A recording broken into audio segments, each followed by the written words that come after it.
Erias Ruyimbazi Nalukoola mu Nnamateeka bannakawempe North bamutaddemu obwesige ne bamuyiira akalulu okulaba ng'agenda maaso n'okubakiikirira mu Paalamenti ya Uganda okumaliriza ekisanja kino era ng'adda mu bigere by'omugenzi Muhammad Seggirinya eyava mu bulamu bw'ensi eno ku ntandikwa y'omwaka guno nga Nalukoola akalulu kano akawangudde banne bwe babadde mu lwokaano ng'afunye obululu omutwalo gumu mu kasanvu mu lusanvu mu nkaaga mu buna era nga munna NRM bwe babadde nnyo ku mbiranye Hajati Farida Nambi akutte kyakubiri n'obululu 85 mu 93 ate akutte ekyokusatu yemulerwa Anifa Karadi ono atalina kibiina afunye obululu 381 Luwemba Luswa Muhammadi nga naye yajja ku bwannamunigina afunye obululu 240 n'akwata ekyokuna mu Kibisadaati amanyiddwa nga Khalifa Aganaga munna FDC avuddeyo n'obululu 239 n'akwata ekyokutaano ate Mutazindwa Muhammudu atalina kibiina avuddeyo n'obululu 186 oluno n'akwata ekyomukaaga mu balala ababadde mu lwokaano luno Kasacha Henry Mubiru mu NDP abuuseyo n'obululu 10 bwokka bannakawempe North bwe bamuwadde n'akwata ekyomusanvu Musiitwa Ismaili atalina kibiina akoze bubi ddala n'akwata ekyomunaana n'obululu 39 Nsereko Moses atalina kibiina era ono ng'abadde nnyo mawulire olwa komedi ne katemba byabadde ateeka mu kunoonya akalulu akutte kyamwenda n'obululu 32 ate Edward Stanley atalina kibiina abuuseyo n'obululu 22 bwokka n'akwata eky'ekkumi era nga ono yakwebedde obululu obukubiddwa bannakawempe bonna awamu bubadde emitwalo 28 wabula nga obululu emitwalo 275 mu 96 bwe bubadde obulamu ate nga obululu 46 bubadde bufu ddala. Bino byonna birangiriddwa akulira ebyokulonda mu Kampala era bw'ati bw'abadde agenda maaso n'okulangirira bino. Makabayi Henry, being the returning officer for Kampala City Electoral District, having added up the number of votes cast as recorded on each declaration of results form in accordance with Section 72 of the Parliamentary Elections Act Cap 177, declare that the total number of valid votes cast for the candidates are as follows. Enyena Maitum Edward Stanley, an independent candidate, got 22 votes. Kasacha Henry Mubiru of the Democratic Party got 100 votes. Luwemba Luswa Muhammad, an independent candidate, got 240 votes. Ruyimbazi Elias of the National Unity Platform got 17,764 votes. Muchivi Sadat of the Forum for Democratic Change got 239 votes. Murerwa Hanifa Karadi, an independent candidate, got 381 votes. Musiitwa Ismail of the People's Progressive Party got 39 votes. Mutazindwa Muhammad, an independent candidate, got 186 votes. Nambi Farida Chigongo of NRM got 8,593 votes. Nsereko Moses, an independent candidate, got 32 votes. And the total valid votes cast for candidates were 27,596. The total number of rejected or invalid ballot papers were 406. And the total number of ballot papers counted were 28,002. The total number of spoiled ballots were 49. Accordingly, as returning officer for Kampala City Electoral District and in accordance with Section 77, subsection 1, of the Parliamentary Elections Act Cap 177, I declare Ruyimbazi Elias Nalukoola, who has obtained the largest number of votes to be the elected candidate for Kawempe Division North Constituency, Kampala City Electoral District, and I have signed as the returning officer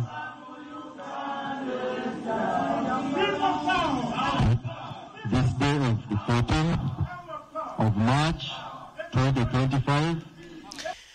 Oluvannyuma lw'okulangirirwa ku buwanguzi buno, Erias Luyimbazi Nalukoola agambye nti obuwanguzi buno bwafunye tebubadde bubwenga omuntu wabula buwanguzi bwa bannakawempe North ne bannayuganda bonna abamutaddemu obwesiga okulaba nga bamusindika mu paalamenti agende mu maaso n'okutembeeta ensonga z'abannayuganda. This is not my victory. It is a victory of the people of Uganda.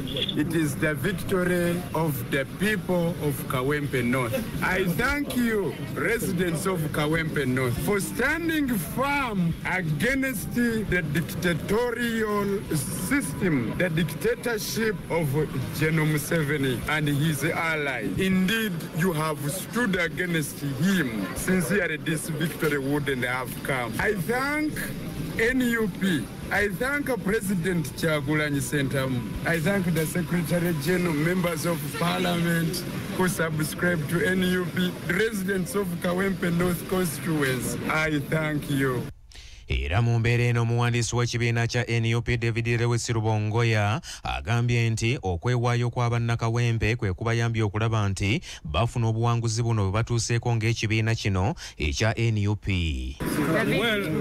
This is a bittersweet victory because, as you know, right now we are celebrating this victory amid this very, very many challenges. We still have people who are missing. We don't know where they are. People who are picked up from different places. We have journalists who are still in hospitals. We have journalists whose equipment was confiscated.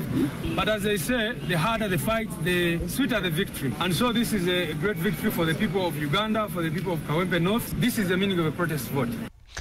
Wabula mu mbeera eno, Farida Nambi akutte ekyokubiri yeekokodde nnyo effujjo erikoleddwa ab'ebyokwerinda mu kulonda kuno lyagambye nti liritiisizza abalonzi be abasinga obungi ne bateetaba mu kalulu kano so nga ate abadde akalinamu essuubi ly'amaanyi. Farida Nambi avuddeyo n'obululu ebuwerera ddala 85 mu 93 agambye nti singa abalonzi bonna abali mu ligisita ya NRM mu kitundu kino ekya Kawempe North bagenze maaso n'okulonda akalulu kaabwe kandi badde nga akawuuse buva wabula olw'emiziziko egitali gimu gibatiisizza okwetaba mu kalulu kano era avuddeyo ng'akiise ensingo. Nga tusinziira mu yellow books zaffe ez'NRM nti singa emitwalo 26 bakuba akalulu kano ne bwe tunaafunako ettundutundu nga lya mitwalo 210 oba kale 20 tujja kusobola okuwangula akalulu kano. Vumirira nze emivuyo gyonna mu kalulu kano era nsaba banna byakwerinda bonna bangi bavudde mu bibinja ebyenjawulo mu byokwerinda okugezaako okukuuma eddembe lyaffe n'obulamu bwaffe n'ebintu byaffe, so mbakubiriza babeere nti bakuuma eddembe. Wabula olw'obunkenke obubadde mu kalulu kano okw'amaanyi kiwalirizza n'abakulembeze mu biti ebyenjawulo mu kibiina kya NRM okukubiriza abantu okusigala nga bakkakkamu ate era bakolagane butereevu ne bannaabwe baleme kweyawula mu lwa nsonga za byabufuzi kubanga bino bikoma ate obulamu ne busigala nga bugenda mu maaso wabula n'ekyokwongera okukuuma obutebenkevu mu ggwanga nakyo kibadde ku mwanjo nnyo. Bulijjo bw'obeera mu kulonda okkiriza ekivudde mu kulonda otherwise bwe tokkiriza tobeera toli mukkiriza.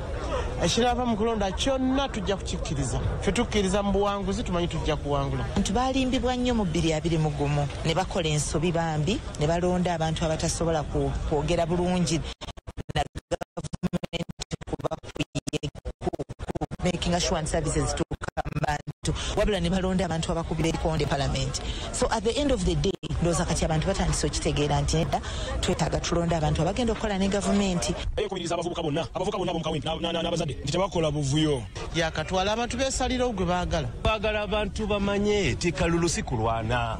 Ebyakalulu si kulwana. Lwakuba tuli wamu. We are one people. Alright? Wano mu country waliwo president, waliwo Ssaabasajja, waliwo ani tebalwana. Lwaki mwe tulwana? Era nga tukyali mu buufu bwe bumwe ebyokwerinda bisattiza bannakawempe North n'okubatambuza akanaginagi nga mamba n'ennyonyi ya poliisi bigenda mu maaso n'okulawuna ekitundu kyonna okulaba nga mpaawo kabaate konna katuuka ku bannakawempe.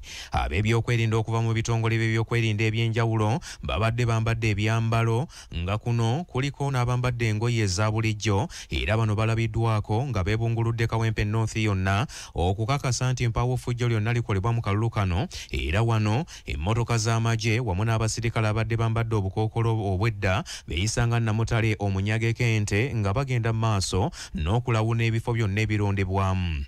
Waliwo ne bannamawulire abalirikiddwa emiggo awo nno ab'ebyokwerinda ne boonoona ne kamera z'abannamawulire nga kino kireetedde abantu okukiikira ab'ebyokwerinda ensingo n'okwemulugunya mu ngeri ezitali zimu. Era obwedda mu bitundu ebyakazo Angola ab'ebyokwerinda batuuse n'ekussa eri obutakkiriza muntu yenna okukwata ekifaananyi ng'akozesa essimu ye ey'omu ngalo okulaga ebyo ebibadde bigenda mu maaso. Era obwedda buli amala okulonda ng'alagirwa okudda ewaka okwetegula ekibabu.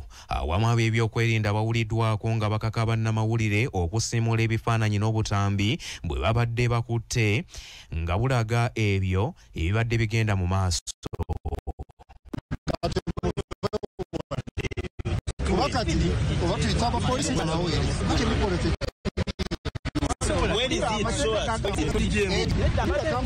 emyaka gyo gy'olina egyo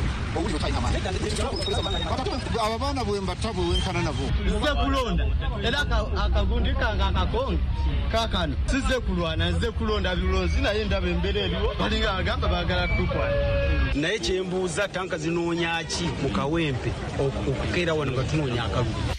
Era mu mbeera eno ey'okulonda omubaka anadda mu bigere by'omugenzi Muhammad Seggirinya ebitundu ebirala embeera ebadde nsikakkamu nnyo era ng'abalonzi balabiddwako nga buli amala okulonda agenda mu mita 10 ezalagiddwa n'abeerawo okulaba ng'alaba ebigenda mu maaso ng'abalala babadde balindirira okumanya ebyo ebivudde mu kulonda. Wabula obudde gye bwagenze buwungeera ab'ebyokwerinda beeyongedde obungi awo nno ne kireetera abalonzi okuceekeera emmeeme era emitima ne gibakubira waggulu mu katwe. Awo nno ne balyoka beetegula ebifo we balondedde olw'embooko ezibadde zitandise okuseka ku mibiri gyabwe nga kino kiviiriddeko abamu okusigala nga batolotooma nga Sseggwanga anywedde amanaabemu ku kyalo kwakulidde.